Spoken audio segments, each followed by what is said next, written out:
اعوذ باللہ من الشیطان الرجیم بسم اللہ الرحمن الرحیم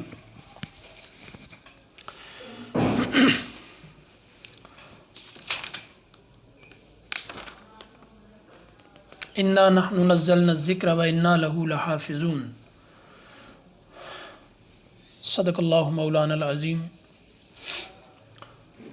رب اشرح لی صدری ویسر لی امری واحلل عقدۃ من لسانی یفقہوا قولی اللہم ارنا الحق حقا وارزقنا اتباعہ وارنا الباطل باطلا وارزقنا اجتنابہ آمین یا رب العالمین۔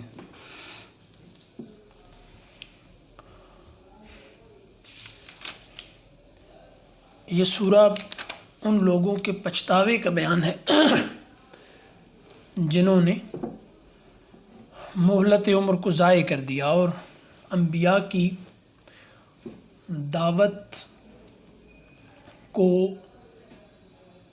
قبول نہ کرنے پر اس لیے جرأت مند ہو گئے کہ وہ جو کچھ کر رہے تھے اس کی ان کو فوری سزا نہیں مل رہی تھی۔ تو جب انہوں نے یہ کہا کہ آپ پر جو یہ ذکر نازل ہوا ہے جس کو آپ ذکر کہتے ہیں تو آپ دیوانے ہیں، تو یہاں پر ایک عجیب طرح کی بات یہ ہے کہ جیسے کوئی دیوانہ ہوتا ہے تو بعض دفعہ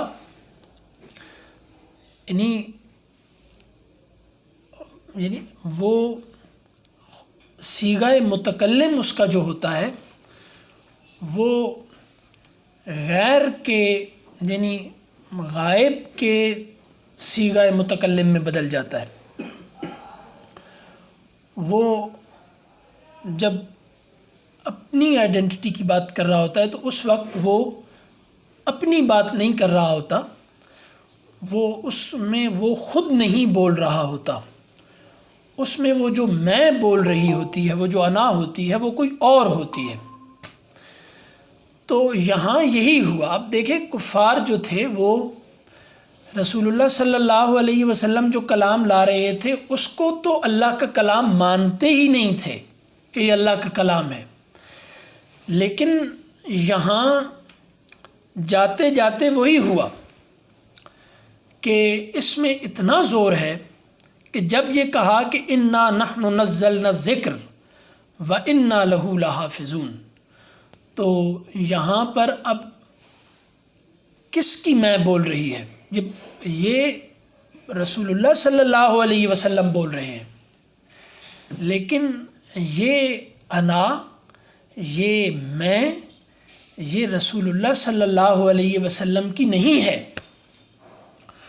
تو ان کو اس طریقے سے گھما دیا کفار کو کہ وہ جو کہہ رہے تھے پیچھے بظاہر لگتا یہی ہے کہ اس سے جیسے ان کی اس بات کو تقویت ملتی ہے نا، کہ یہ جاتے جاتے پتہ نہیں کس طرح کی باتیں شروع کر دیتے ہیں، یہ اپنا تشخص بدل لیتے ہیں، اپنے بارے میں جو یہ رائے رکھتے ہیں کہ یہ محمد بن عبداللہ ہیں، یہ ایک خاص قبیلے میں، ایک خاص زمانے میں کچھ لوگوں میں پیدا ہوئے ہیں، تو یہ اس کے علاوہ ایک تشخص کو اپنانے کی بات کرتے ہیں۔ تو جہاں تک تو یہ تشخص ہے کہ محمد بن عبداللہ ہیں، یہ قریش میں پیدا ہوئے، یہ ایک معتبر گھرانے کے آدمی ہیں، تو یہ سب تو ٹھیک ہے، لیکن ان میں کچھ عرصے سے ایک اور طرح کی میں بول رہی ہے، وہ ہمیں قابل قبول نہیں ہے۔ تو اب وہ یہ جو کہتے تھے تو اب اس میں یہی ہوا کہ وہ کلام جو وہ یہیں سے نہیں مان رہے کہ یہ اللہ کا کلام ہے، کہ وَقَالُوا يَا أَيُّهَا الَّذِي نُزِّلَ عَلَيْهِ الذِّكْرُ إِنَّكَ لَمَجْنُونٌ، کہ جو یہ کہتا ہے کہ مجھ پر ذکر نازل ہوا ہے، تو اب یہ کسی اور کا کلام ہے جو میں تمہارے یہ بول میں رہا ہوں، لیکن یہ کلام کسی اور کا ہے۔ تو وہ کہتے ہیں کہ یہ تو دیوانگی ہے،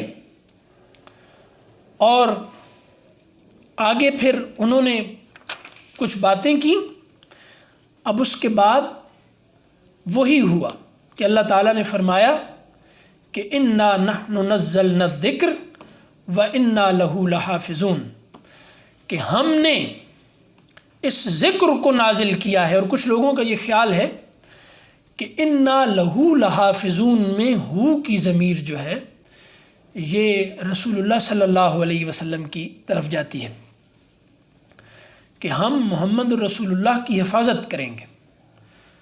تم ان کا مذاق اڑا لو، تم ان کے راستے میں روڑے اٹکا لو، تم ان کا اعتماد توڑنے کی کوشش کر لو، لیکن تم کچھ بھی نہیں کر سکو گے، ہم ان کی حفاظت کریں گے. تو اب یہاں پر ایک اللہ تعالیٰ کی طرف سے پیغام تو ہے، کیونکہ وہ بالکل شروع میں کہا نا کہ یہ قرآن مبین ہے، یہ کچھ ایسے حقائق کا بیان ہے کہ جن کو مان لینے کے بعد آدمی اگر سچے دل سے تجربہ کرنا چاہے تو اس کو تجربہ ہوگا. لیکن بعض دفعہ امتحان آخری لمحے تک ہوتا ہے، آدمی اس آخری لمحے تک جانے سے گھبراتا ہے. ایک آدمی گزرا، یعنی 100-200 سال پہلے، روس میں پیدا ہوا، بہت بڑا آدمی تھا وہ. اس نے پوری دنیا کے جو ادب ہے اس پر اثر انداز ہوا، لیکن اس کے بارے میں کہتے ہیں کہ اس کو کچھ ایسے تجربات ہوئے کہ انہوں نے اس کی پوری زندگی بدل کے رکھ دی. آخری لمحے تک بعض دفعہ امتحان رہتا ہے اور آدمی یہ سمجھتا ہے کہ میں گیا، وہ کچھ سیاست میں تھا، اس کو قید کر لیا گیا، پھر سزا ہوئی، اور سزا یہ تھی کہ اب ان کے سروں میں گولیاں مار دی جائیں گی. آپ اس کو سچویشن کو سوچئے، یعنی یہ بالکل اسی طرح ہے نا کہ امتحانات یہ آتے ہیں، انسان تھوڑا دلا ہے، جی ہاں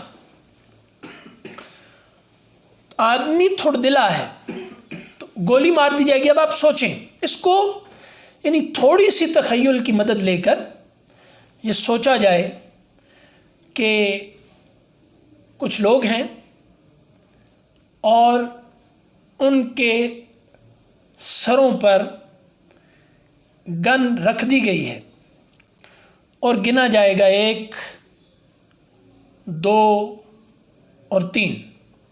جب 3 بولا جائے گا تو گولی چل جائے گی، ان کے بھیجے اڑ جائیں گے، اور یہ ہی ہوگا ظاہر ہے. اب وہاں پر کہا گیا، بالکل یہ واقعہ ہوا اس کے ساتھ، 1 2 اور 3 نہیں کہا گیا، اور اس کے بعد ان کو سائبیریا اور وہاں جیل میں 4-5 سال کے لیے بھیج دیا گیا. وہ ایک الگ بات ہے. لیکن آپ یہ جھٹکا جو ہے، ایک شوق ہے شدید، اس کو سمجھنا چاہیے کہ یہ ہوتا ہے زندگی میں آدمی کے اعتماد کا، بھروسے کا امتحان لیا جاتا ہے. آدمی کو اللہ تعالیٰ نے ایک اور دنیا کے لیے، اس دنیا کے لیے، بہت بڑے بڑے مقاصد کے لیے بعض دفعہ تیار کرنا ہوتا ہے. آپ دیکھ لیں کہ اگر درخت جو ہے وہ ایک اپنے پھل کو ایک بہت تکلیف دہ تجربے سے نہ گزارے تو وہ پھل اس درخت کے تسلسل کا، درخت کی زندگی کے تسلسل کا حصہ نہیں بن سکتا. وہ درخت جو چاہے کہ اس کا پھل کچا ہی رہے ہمیشہ، اور وہ اسی کے ساتھ لگا رہے، اور اس کو کوئی ایسا جھٹکا نہ لگے کہ یہ اس جھٹکے کے نتیجے میں گر جائے اور دوبارہ سے ایک اور درخت پیدا ہو، جو پچھلے درخت کی زندگی کا تسلسل ہو تو ظاہر ہے کہ ایسا درخت حال سے مستقبل میں نہیں جا سکے گا۔ جو پھل کو کچا ہی رکھے، ایک خاص وقت آتا ہے جب درخت اپنے پھل کی غذا کو کم کرنا شروع کر دیتا ہے۔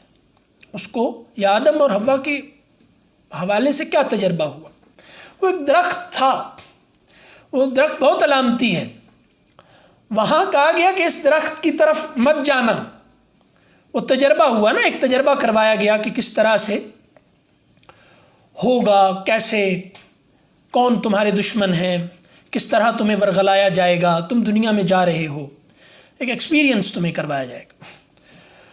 وہ پھل انہوں نے کھایا تو وہی آدم زمین پہ، وہ درخت، وہ پھل زمین پہ آتا ہے نا، اور پھر زمین سے اوپر تو یہ زندگی کیا ہے؟ ان للہ، ہم اس درخت سے یہاں زمین پہ آئے، یہاں سے اصلها ثابت و فرعها فی السماء، یہاں سے ہم نے پھر اس زمین سے اٹھنا ہے اور دوبارہ اس بلندی کو حاصل کرنا ہے جو ہم سے ظاہر ہے کہ لے لی گئی۔ تو اب کیا ہوا کہ نبیوں پر یہ امتحان آتے ہیں اور ان کو تکالیف کا سامنا کرنا پڑتا ہے، بڑی بڑی۔ جب یہ تکالیف انبیاء سے، جب یہ تکالیف انبیاء کے محبوب ترین ہستیوں سے نہیں ٹلیں، جب یہ آزمائشیں ان سے نہیں ٹلیں، تو روزمرہ زندگی میں ہمارے اوپر بہت چھوٹی چھوٹی تکالیف آتی ہیں، ہمیں میچور کیا جا رہا ہوتا ہے، کیا جاتا ہے میچور۔ آپ کو یہ پتہ ہے کہ ہم جس ایج میں رہ رہے ہیں یہ میچورٹی کرائسس کا زمانہ ہے، یہاں پر انسان میچور نہیں ہو رہے۔ یہاں پر کیونکہ ذرا سی بات ہوئی، خدا کا بھی انکار کر دیا، ماں باپ کا انکار کر دیا، فیملی کا انکار کر دیا، اپنا انکار کر دیا، خودکشی کر دی، ٹھیک ہے، کوئی دوائی کھا لی، کوئی چھلانگ مار دی، کوئی کچھ کر دیا۔ آپ بتائیے کہ جو فطرت کا نظام ہے کہ ماں سب کچھ بچے کو دیتی ہے، ٹھیک ہے، ایک ماں ہوتی ہے، اس کی تمام ضرورتیں اس ماں کے سینے سے پہلے، اس کے پیٹ سے پہلے، اس کے سینے سے پوری ہو رہی ہوتی ہیں، لیکن وہ ماں ہوتی ہے، کتنی تکلیف ہوتی ہے اس کے بچے کو، یہ ماؤں سے پوچھیے۔ وہ جب قرآن نے ماں کہا ہی اسے ہے، انسانی ماں، مطلب انسانوں میں ماں، حیوانوں کے اندر جو عام اور طرح سے چل رہا ہوتا ہے، ماں کی بڑی خوبی کیا بتائی کہ وہ پیدا کرتی ہے، وہ تو ایک عمل ہے، اس میں اس کا زیادہ اختیار نہیں ہے۔ اگلی جو اس کا شرف بتایا وہ دودھ پلاتی ہے۔ وہ اپنے بچے کی ایک وقت تمام ضرورتیں، وہ ربوبیت کا، رب کا مظہر اس دنیا میں، مظہر اول وہ کون ہے بچے کے لیے؟ ماں، ٹھیک ہے۔ اب یہاں پہ کیا ہے کہ ماں نے اس کی تمام، لیکن آہستہ آہستہ کیا کرتی ہے، وہ اس کو اپنے سے دور کرنا شروع کر دیتی ہے، وہ روتا ہے، پریشان ہوتا ہے، لیکن اس سے وہ دودھ چھڑا لیا جاتا ہے۔ پھر ایک وقت آتا ہے جب اس کو ایک ہاتھ سے نوالا کھلایا جاتا ہے، وہ چبانا خود ہوتا ہے، پھر اس کے بعد اس نے کمانا بھی خود ہے۔ یہ آزمائش بڑھ رہی ہے، کیونکہ ایک بہتر انسان، کچھ آزمائشیں ہیں ابتدائی طور پر جن میں سے وہ گزرتا ہوا میچور ہو رہا ہے، کیونکہ اس دنیا میں اس کا مقابلہ شیطان سے ہے، بدی کی بڑی بڑی قوتوں سے ہے۔ تو اگر وہ محض جانوروں اور حیوانوں کی طرح جسمانی طور پہ میچور ہوتا رہا، لیکن وہ اخلاقی اور ذہنی میچورٹی سے محروم رہا، اس کی بلوغت حیوانوں کی بلوغت رہی اگر، اور وہ نہ آگے بڑھا، تو یہ شیطان کا مقابلہ نہیں کر سکتا. اور جس میچورٹی کے کرائسس کی بات اب دنیا میں رونا رویا جا رہا ہے، آپ دیکھ لیں کہ اس کا اثر سب سے زیادہ مذاہب پر اور مذاہب کو ماننے والوں پر پڑا ہے. تکالیف آتی ہیں اور یہ بعض دفعہ آخری لمحے تک جاتی ہیں، آخری لمحے تک جاتی ہیں. یہ اللہ پر اعتماد کا امتحان ہے.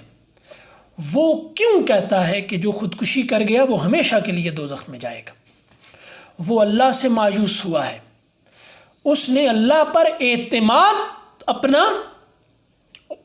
ترک کر دیا، اور وہ یعنی اللہ کو جو اللہ پہ بھروسہ کرنا تھا اس بھروسے سے دستبردار ہوا. تو اب ہوتا کیا ہے کہ آخری نبی آ کے بتاتے ہیں کہ تمہیں مسائل ہیں، یہ دنیا ہے ہی تکالیف سے بھری ہوئی، کیونکہ یہ آزمائش ہے، اور بعض دفعہ آخری وقت تک وہ آزمائش جاری رہتی ہے. یہ بہت شدید جھٹکا ہوتا ہے، بہت سخت امتحان ہوتا ہے، اور جو اس سے گزرتے ہیں نہ یہ اجازت ہے کہ وہ اس سے گزرنے کی دعا کریں، اور نہ جب وہ اس میں ہوں تو اس سے بھاگیں. یعنی اللہ سے عافیت مانگنی چاہیے، حضور نے خود فرمایا.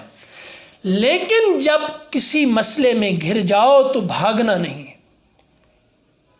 پہلے کیا ہے؟ عافیت مانگو.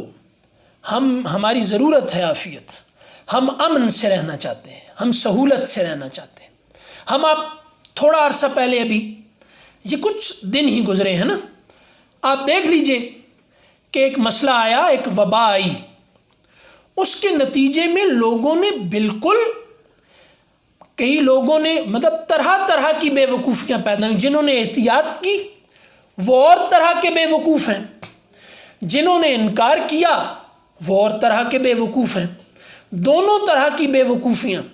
لیکن یہ جاننا کہ اس مصائب سے بھری دنیا میں اللہ کا بندہ بن کے جینا ہے. جب تک میری زندگی ہے میں نے خدا کے ساتھ وفاداری اور رسول پر اعتماد کر کے ایک اچھے، مفید اور سمجھدار آدمی کی طرح اس دنیا میں زندگی گزارنی ہے. حادثوں سے بچنے کا کوئی یقینی راستہ مذہبی یا غیر مذہبی روایتوں میں کہیں پیدا نہیں کیا جا سکا، نہیں ہے موجود. کوئی ایک نہیں ایسا، وہ مومن ہو کافر ہو، وہ غبی ہو ذہین ہو، وہ کوئی بھی ہو، وہ ابکری ہو، کچھ ہو، آپ اس سے جا کے پوچھیں کہ مصائب سے، اس دنیا میں مصائب جس میں ہم گھرے ہوئے ہیں، یہاں درست فیصلے تک پہنچنے کا، جس میں غلطی کا کوئی احتمال نہ ہو، کوئی یقینی راستہ موجود ہے نہیں ہے، کہیں بھی نہیں. یہ آزمائش کی دنیا ہے، نبیوں پر آتا ہے. لیکن اب ہوتا کیا ہے کہ نبی اس اعتماد کی دعوت دیتے ہیں، اور چھوٹی چھوٹی تکالیف اور بڑی بڑی تکالیف بھی، یعنی چھوٹی بڑی کا ایک موازنہ ہے، دنیا میں آنے والی تکالیف میں چھوٹی اور بڑی تکلیف کا موازنہ، اور ایک ہے دو دنیاؤں میں تکالیف کا موازنہ.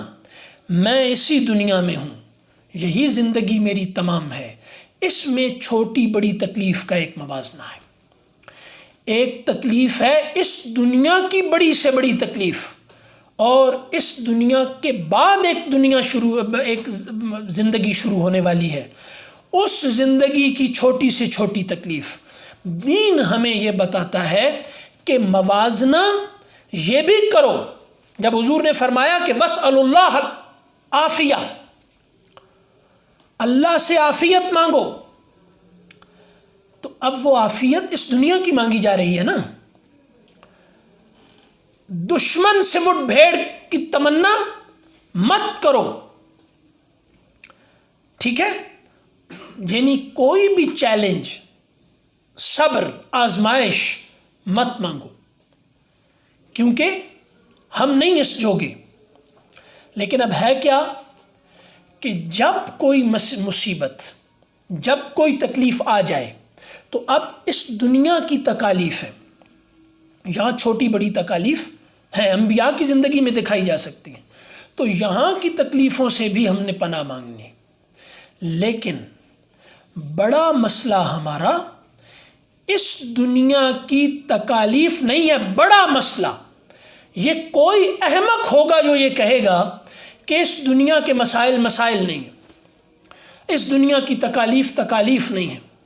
یہ سب تکالیف ہیں اور بڑی بڑی تکالیف ہیں.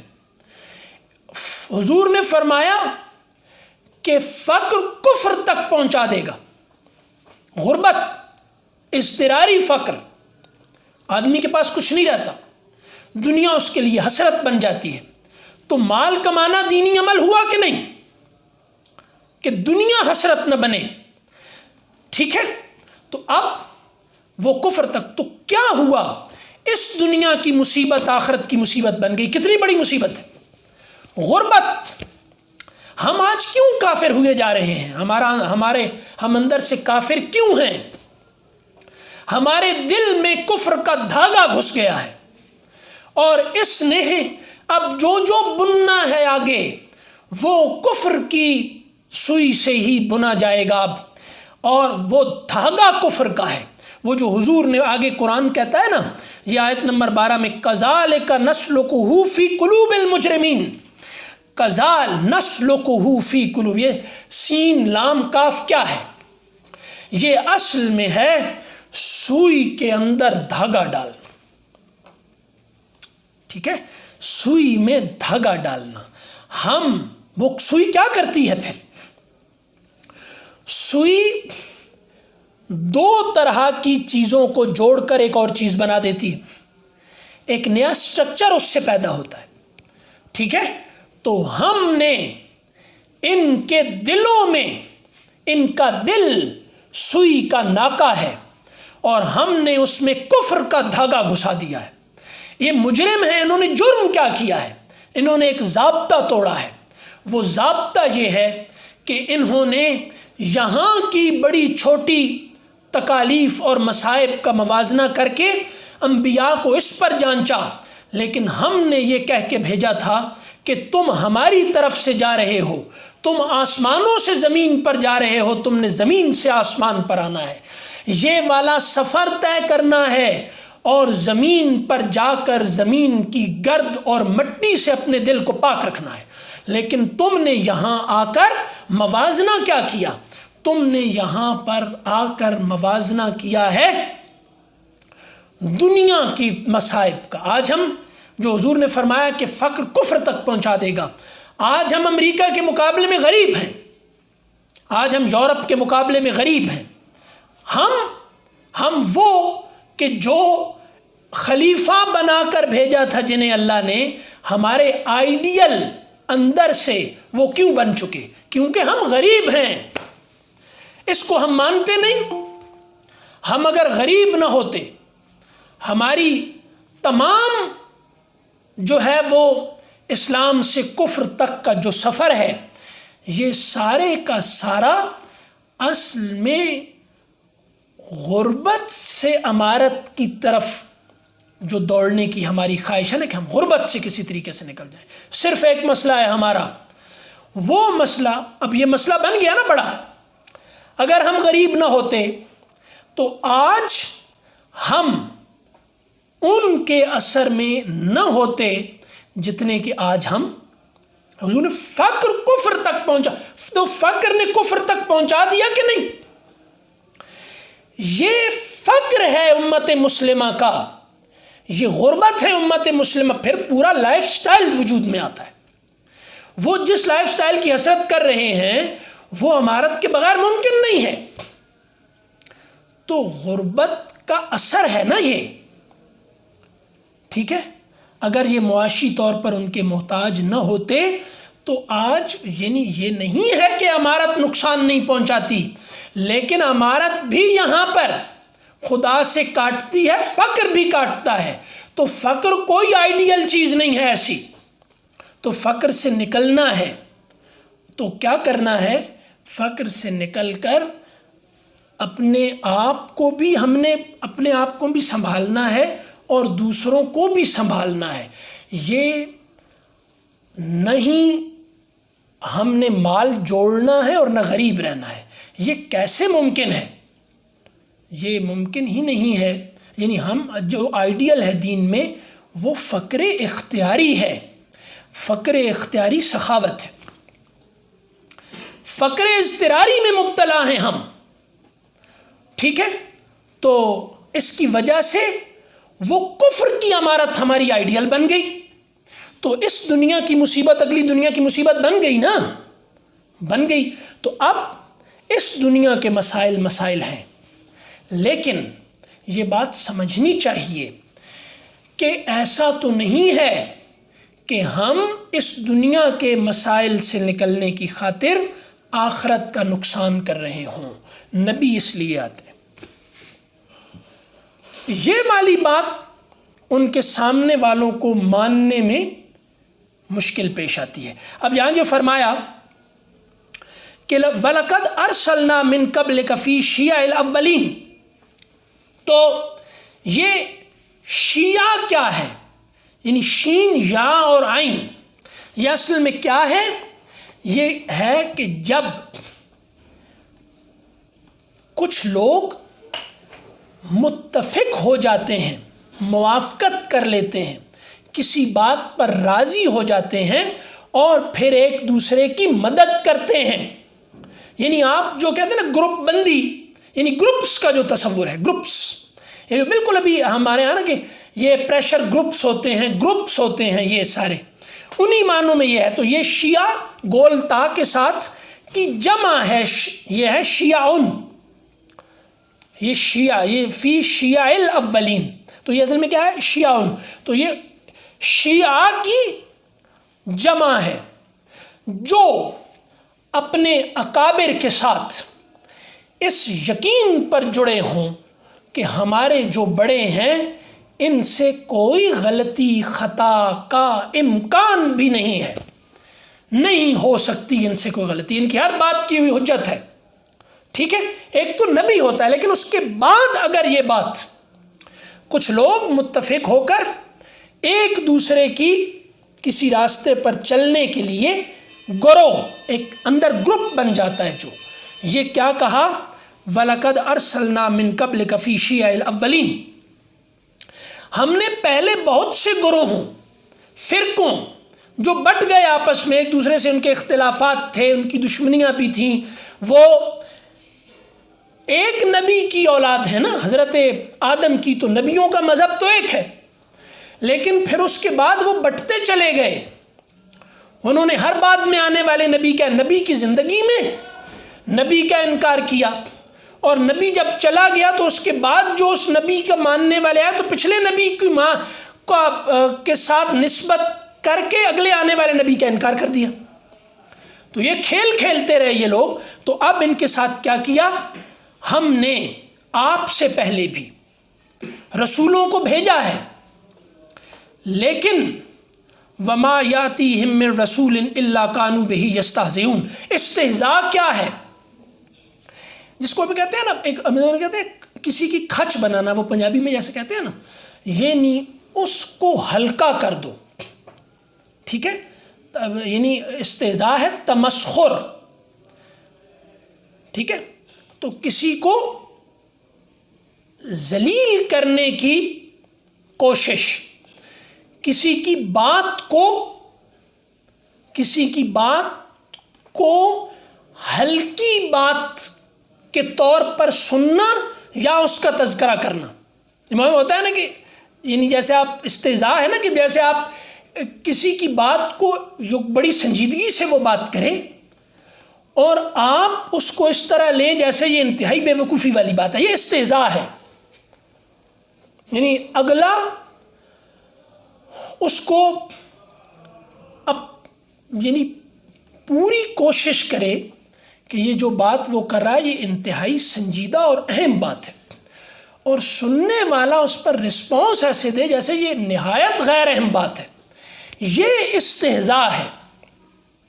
ٹھیک ہے، اب اس پر فیصلہ کرنا ہے کہ ہم نے انبیاء کے ساتھ ماننے نہ ماننے والی بات کو چھوڑ دیں کہ ہم مانتے کیا ہیں، لیکن دل سے جو آواز آتی ہے تو کہیں ایسا تو نہیں ہے کہ نبیوں کے بارے میں ہمارا فیصلہ وہی ہے جو نبیوں کے انکار کرنے والوں کا تھا؟ کہیں ایسا تو ہم میں بہت سی امت مسلمہ میں وہ خرابیاں پائی جاتی ہیں جو انبیاء کے اولین انکار کرنے والوں میں تھیں۔ ان میں ایک ہے استہزاء۔ ہم مطلب مسلمانوں میں جب آپ بیٹھ کے حدیث کی بات کریں، مسلمانوں میں بیٹھ کر قرآن کی بات کریں، مسلمانوں میں بیٹھ کر آپ اگر معیاری دینی بات کریں تو آپ کو یہ لگتا ہے کہ سننے والا تمسخر کر رہا ہے، ٹھیک ہے؟ تو اس میں ایک تو ہے کہ بات کرنے والے کا قصور بھی ہے، اس کو بھی نظر انداز نہیں کیا جا سکتا، لیکن مسلمانوں میں اجتماعی طور پر بڑے پیمانے پہ جو مسئلہ پیدا ہو چکا ہے تو ان کا رویہ نبی کے پیغام کی طرف استہزاء والا ہے، ٹھیک ہے؟ تو کوئی بھی معیاری بات جو قرآن و حدیث کی ہو وہ جب آپ کسی کے سامنے رکھیں تو وہ سننے والا، اب اس میں مجرم یا تو سننے والا ہے یا سنانے والا ہے، دونوں مسلمان ہیں یا دونوں ہیں، ٹھیک ہے؟ یا جو بات کر رہا ہے جرم کا ایک بوجھ اس پر ہے۔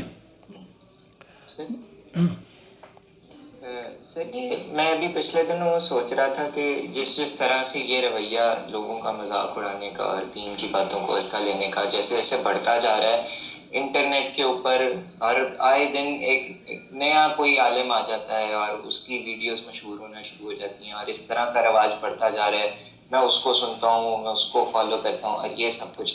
تو سر کیا ایسے ماحول میں زیادہ بہتر نہیں ہے کہ اس طرح کے لوگوں کے سامنے بولنے کی بجائے خاموش رہا جائے اور مخلص لوگ تلاش کر کے ان کے ساتھ ذکر کیا جائے اپنے آپ کو اور ان کو پختہ کیا جائے، یا پھر یہ جو ہو رہا ہے صحیح ہو رہا ہے کہ بس پھیلتا جا رہا ہے، کسی نہ کسی کے تو دل میں بیٹھے گا؟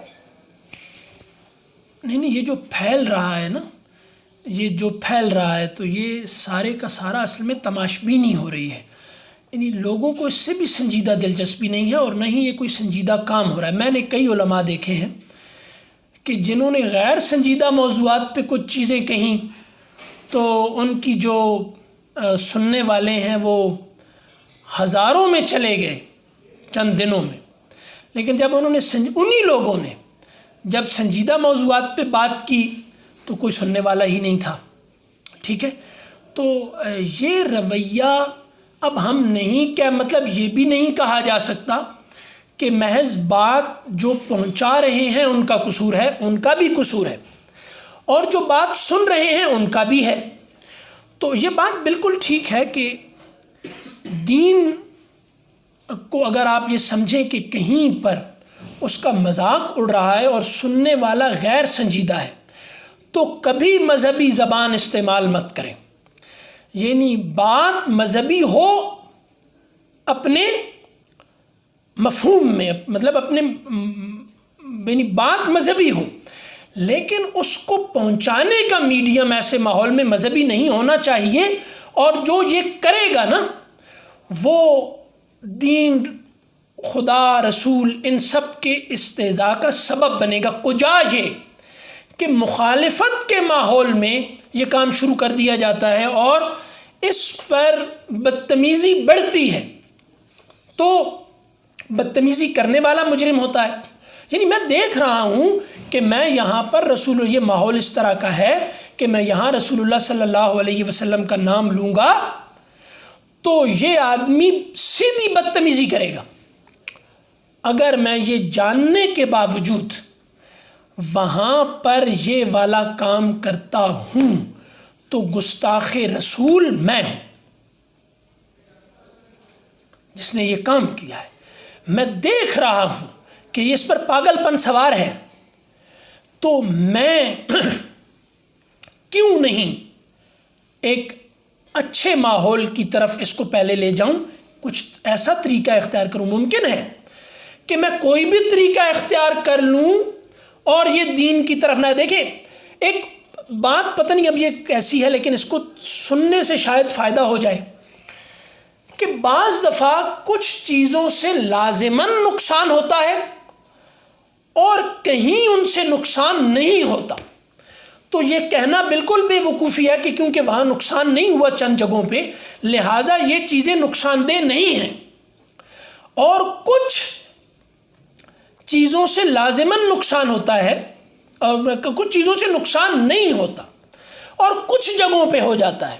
تو یہ کہنا بھی اسی طرح کی بے وقوفی ہے کیونکہ کہ وہاں پر چونکہ اس سے نقصان نہیں ہوا تو اب اس سے نقصان نہیں ہوتا.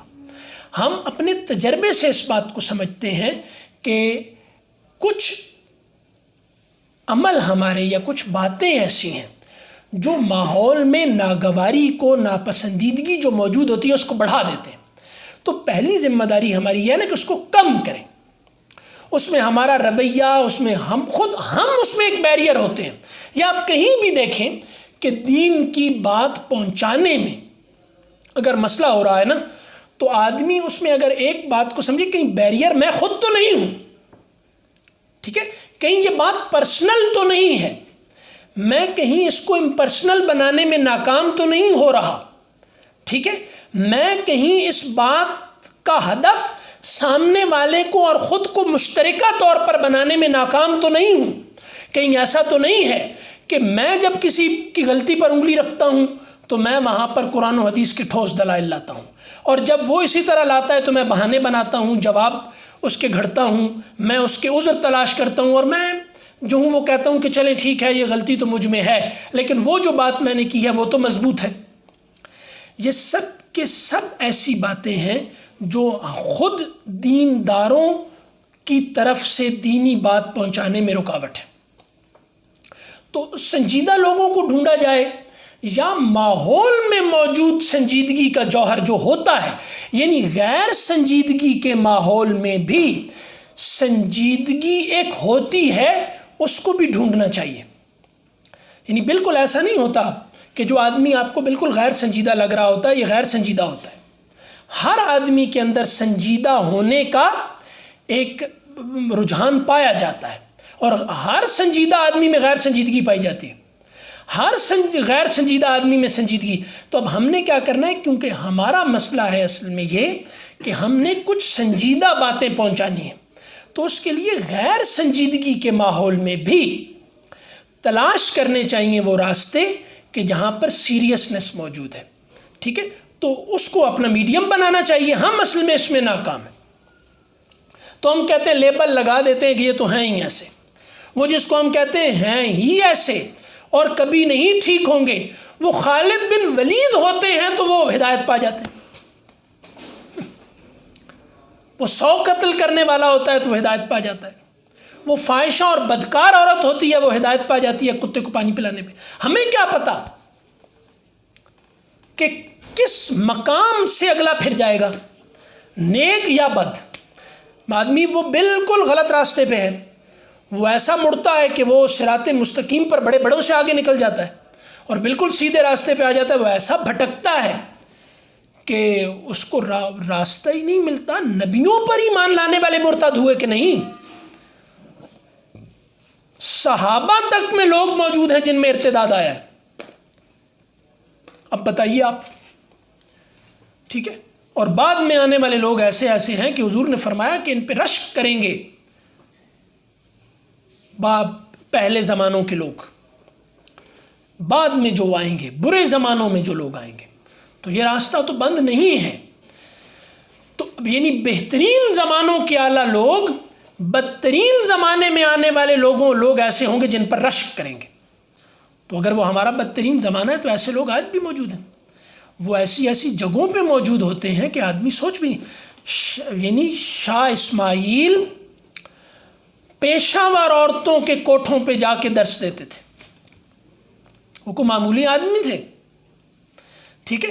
تو اب یہ ہے کہ ہم جس کو کہہ رہے ہوتے ہیں نا کہ بعض دفعہ کہ یہاں پر سیریسنس نہیں ہے اور یہ لوگ دین کے ساتھ سنجیدہ نہیں ہے اور یہ نہیں ہے, تو یہ حکم لگانے میں ہم بہت جلدی کرتے ہیں، ہم انتظار نہیں کرتے، اور ہم بہت جلدی کرتے ہیں اور شیطان بہت انتظار کرتا ہے.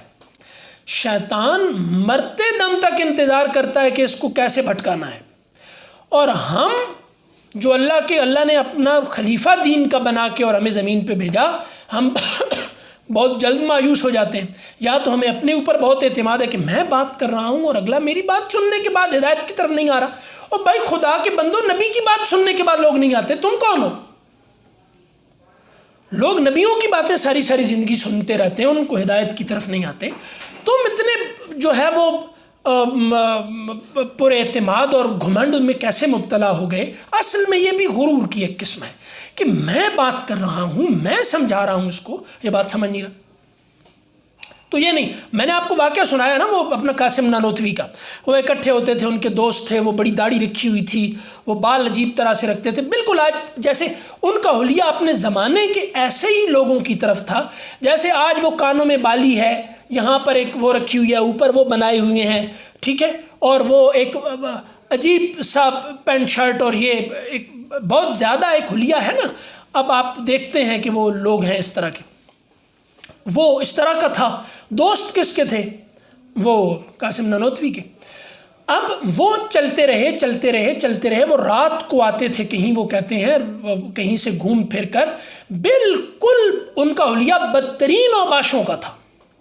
یعنی اس سے زیادہ غیر سنجیدگی کوئی فرض نہیں کی جا سکتی نا. وہ جو آخری درجے کا، آج بھی آپ سوچیں کہ وہ اوباشوں کا حلیہ آج کوئی ہو سکتا ہے، تو وہ تھا. وہ رات کو آتے تھے دیر سے، یہ دروازہ کھولتے تھے، پھر وہ ان کے لیے کچھ کھانا گرم کرتے تھے، یہ دیتے تھے. وہ اسی میں شاید ایک واقعہ ہوا کہ انہوں نے کوئی کھانا شانا پکایا، وہ بڑی محنت سے وہ چیزیں اکٹھی کیں، پکایا انہوں نے، اور قاسم نانوتوی وہ جل گیا، بالکل برباد ہو گیا، اور پیسے بھی لگے اس پہ، سارا کچھ تو غربت تھی. تو قاسم نانوتوی نے بڑے مزے سے کھایا کہ یہ بہت زبردست بنا ہوا ہے. وہ بندہ دیکھ رہا ہے یہ کیا ہو رہا ہے.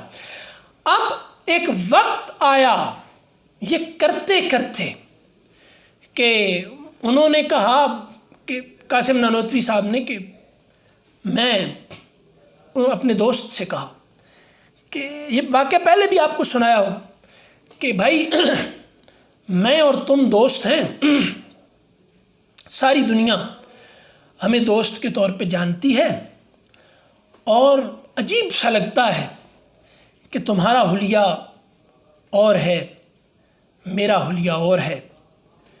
تو اب میں نے یہاں رک کر نا کئی دفعہ لوگوں سے پوچھا، تو یہاں تو شاید کچھ لوگ موجود ہوں کہ جو اس تجربے میں شامل تھے، تو وہ جواب دے لیں گے. میں نے کئی دفعہ پوچھا کہ کیا ہوا ہوگا.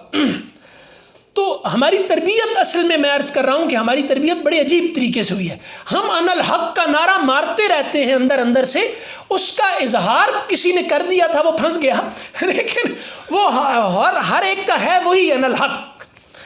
تو وہ کوئی اونچا مارتا ہے، کوئی نیچا مارتا ہے، لیکن بہرحال جو بھی ہے وہ سب یہی ہو رہا ہے.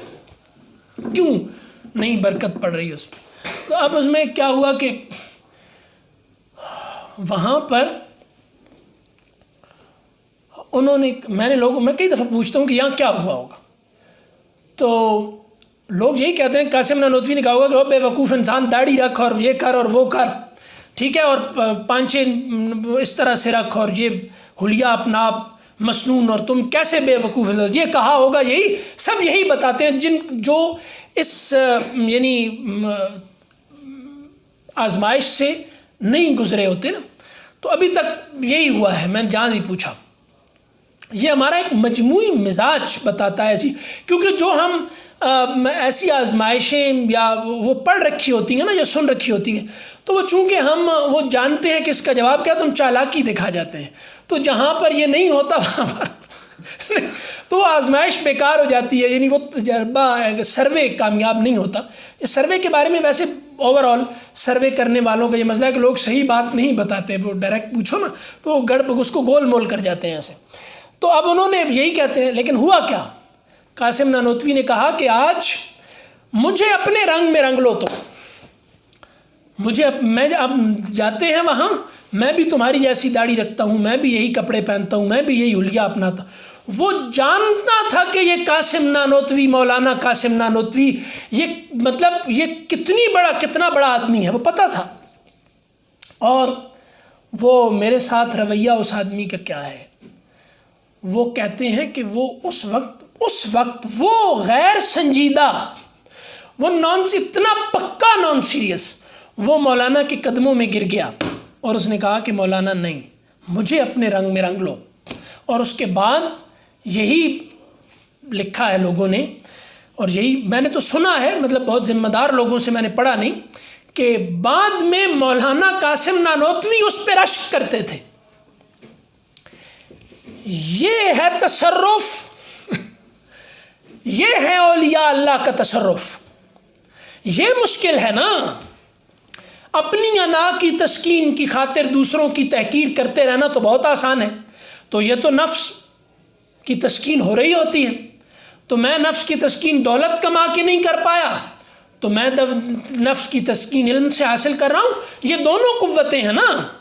وہ کہتے ہیں کہ فلاں نے سیٹیں جو ہیں وہ خریدنی دولت سے، یہ کرپشن ہے. تو وہ جو قوت سے سیٹیں حاصل کر لیتے ہیں وہ کیوں نہیں کرپشن؟ تو یہ دونوں ہی مطلب ایک قوت کی شکل مال ہے، ایک قوت کی شکل علم ہے، تو دونوں غلبے کے ہے نا. تو تم تو حب جاہ ہی کے مریض ہو نا، یہ دونوں ہی کرپشن کی صورتیں ہیں. تم گن رکھ کے کسی کو کہو کہ ووٹ ڈالو اور تم پیسے دو کہ کسی کو ووٹ ڈالو، ہے تو دونوں ہی کا. بہرحال ایک زیادہ بہتر ہے، وہ دولت دے رہا ہے، وہ نفع پہنچانے والی طاقت کا رکھتا ہے نا. تم تو نقصان پہنچانے والی قوت پہ کھڑے ہو کے کہہ رہے ہو کہ وہ ڈالو ووٹ ادھر. ٹھیک ہے، تو وہ ایک آدمی کہتا ہے، آ کر کہتا ہے کہ ڈالو ووٹ مجھے علم کی بنیاد پہ، دوسرا کہتا ہے ڈالو ووٹ مجھے دولت کی بنیاد پہ. ہیں دونوں کرپٹ. تم نے کرپشن، مالی کرپشن ہی کو کیوں رکھا ہوا ہے؟ وہ دوسری کرپشن کی قسمیں کہاں گئی؟ کرپشن ایک اتنا بڑا لفظ تھا، اس لفظ کو تم نے اتنا ٹیلر کیا، اتنی کانٹ چھانٹ کی کہ اس کے اندر سے اس کا سارا مفہوم نکال کے پاس یہی ہے کہ 2 روپے ادھر آ گیا، 5 روپے ادھر آ گیا، یہ سب کرپشن ہے، باقی کوئی کرپشن نہیں ہے. تو یہ بھی کرپشن ہے کہ علم کی بنیاد پر ایک آدمی دوسروں کو مغلوب کرنا چاہتا ہے، خود سے مغلوب کرنا چاہتا ہے.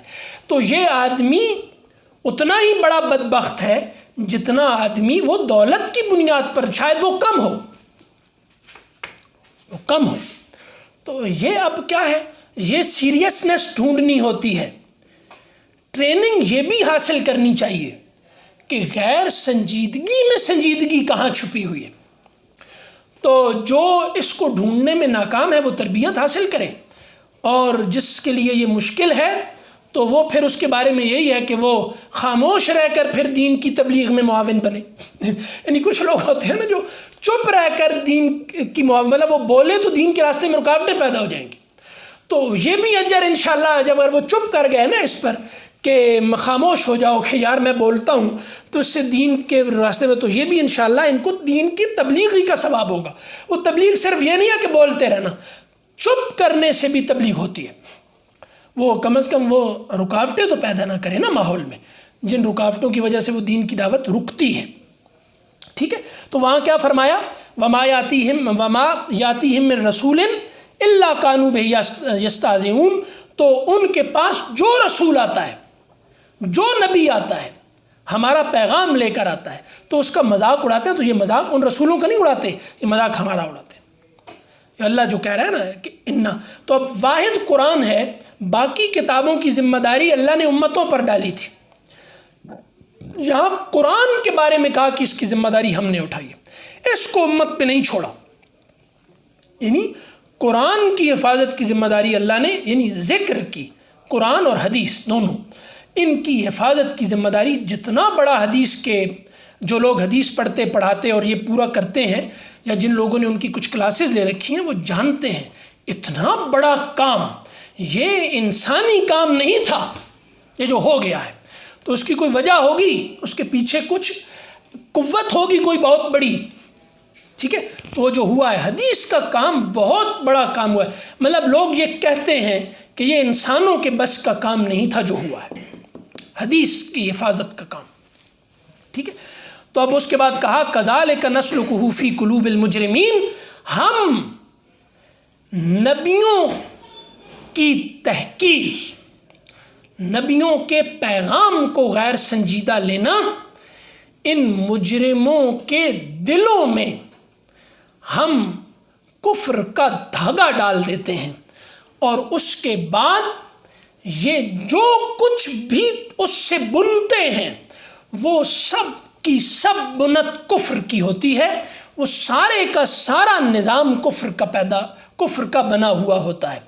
تو بہرحال یہ مجرموں کو دی جانے والی ایک سزا ہے کہ اب ان کے جذبات نسلکہ فی قلوب المجرمین، اب ان کا پیشن کفر بن جاتا ہے، اب ان کے جذبات کافر ہو جاتے ہیں، ان کی پسند ناپسند انبیاء سے بغاوت پہ کھڑی ہوتی ہے، وہ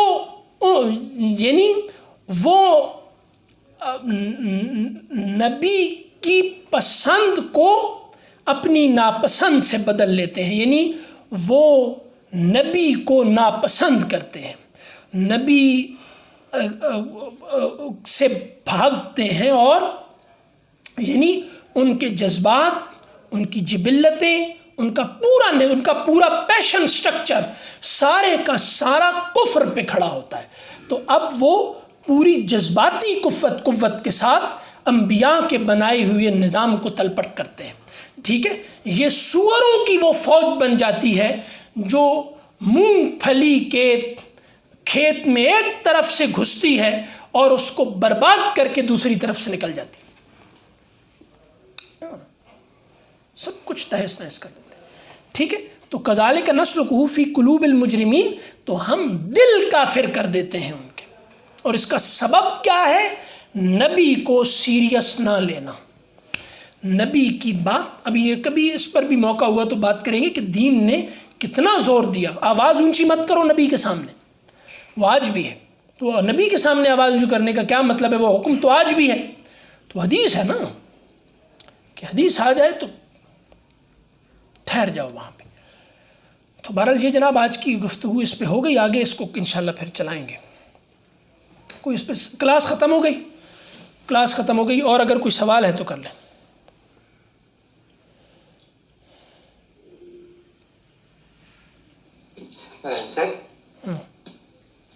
سر میرے ایک ٹیچر ہوا کرتے تھے اسلامیات کے اسکول کے زمانے میں نے آپ کو شاید ذکر بھی ان کا کیا ہوا ہے آپ کے سامنے۔ اسکول کے زمانے کے آپ کے ایک ٹیچر ہیں یا تھے؟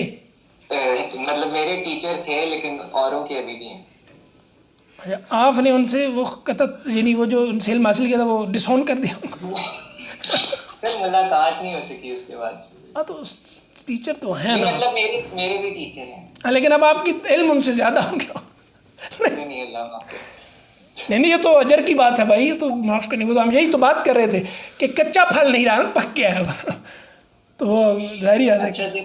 تو وہ نا ان کو جا کے جب بھی کوئی بچہ واقعہ سناتا تھا یا کوئی بات حدیث وغیرہ شیئر کرتا تھا، کوئی بھی قرآن پاک سے متعلق یا حدیث سے متعلق، تو وہ چپ چاپ بہت غور سے سنتے رہتے تھے، اور بالکل جب وہ آخری اس کے موقع پہ ہوتا تھا نا تو وہ آخر میں بات کو مکمل کر دیتے تھے۔ وہ بچے کو پتہ لگ جاتا تھا کہ یہ تو انہیں پہلے سے پتہ تھی، لیکن وہ اتنے انعماق سے بات سنا کرتے تھے۔ میں ہمیشہ سوچا کرتا تھا کہ مجھ سے کیوں نہیں ہوتا، اگر مجھے تو کسی بات کا پتہ ہو میں تو ہاں ٹھیک یہ وہی تو وہ ایک لفظ بھی منہ سے نہیں نکالتے تھے، ایسے سنتے تھے جیسے کوئی پہلی دفعہ سن رہے۔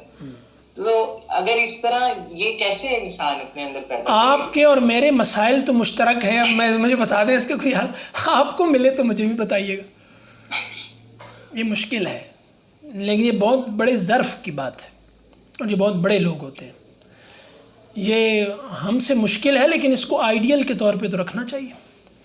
ہم وہ جیسے ہی کوئی بات کرتا ہے تو ہم اس سے آگے بڑھ کے اس میں تھوڑا سا اضافہ کر دیتے ہیں، اور بعض دفعہ اسی سے سنی ہوتی ہے تو وہ بھی کر رہے ہوتے ہیں۔ تو میں نے ایسے لوگوں کو بھی دیکھا ہے کہ وہ اس کو بھی اسی طرح غور سے سن رہے ہوتے ہیں، یعنی وہ ایسا، تو یہ تو ماشاءاللہ بہت بڑی بات ہے کہ سنا اور پھر آخر میں وہ تک سنتے رہے اس کو غور سے۔ کئی لوگ میں نے ایسے سنے ہیں کہ جن کو یہ بھی نہیں کرتے تھے، اور اگلا پھر کبھی ملتا تھا تو انہیں پتہ چلتا تھا کہ یار یہ تو مجھ سے بہت زیادہ جانتا ہے اسی موضوع پہ۔ تو سننے والوں کو یہ شک لازماً ہو سکتا ہے کہ اس نے مجھ سے سننے کے بعد تحقیق کی ہے، لیکن انہیں اس کی پرواہ نہیں ہوتی تھی۔ تیسرا درجہ یہ تو دوسرے لوگ ہیں، اور تیسرا درجہ ان سے بھی اوپر والوں کا ہے کہ ان سے سنی ہوئی بات ان کی محفل میں انہیں ہی بتاتے ہوئے میں نے لوگوں کو دیکھا، اور انہوں نے اس کو اسی طرح سے سنا جیسے آج یہ مجھے بتا رہا ہے، اور مجھے نہیں پتا۔ اور وہ یہ کہہ بھی رہے ہوتے ہیں کہ یہ تو میں نے آج سنا ہے، اور اس دن تو انہوں نے آج ہی سنا ہوتا ہے نا، یعنی وہ کل نہیں سنا بس کہ یہ تو میں نے آج سنا ہے، اور یہ میں نے آج آپ سے سنا ہے، تو وہ آج انہی سے سنا ہوتا ہے، جھوٹ تو نہیں ہوتا، وہ کل نہیں سنا ہوتا، پرسوں نہیں سنا ہوتا، آج انہی سے سنا ہوتا ہے۔ تو اس میں بات تو بالکل ٹھیک ہے، اور وہ یہی سمجھ رہا، اب اس کو خود بھی بعد میں یاد آتا ہے کہ یار یہ تو میں نے ان سے سنا تھا۔ یہ بہت بڑی بات ہے، یہ درجات ہیں ظرف کے۔ ظاہر ہے کہ یہ وقت لگتا ہے بہت، پہلے ہم صحیح تو کھڑے ہوں، کمال حاصل کرتے رہیں گے، تو ابھی ہم صحیح کھڑا ہونے کی کوشش کر رہے ہیں، وہی ابھی ہم سے نہیں ہو رہا۔ ٹھیک ہے جناب، لیکن یہ بڑی بات ہے، بہت بڑی بات ہے، بہت بڑی بات ہے۔ چلیں جناب، اجازت ہے۔ السلام علیکم۔ وعلیکم السلام۔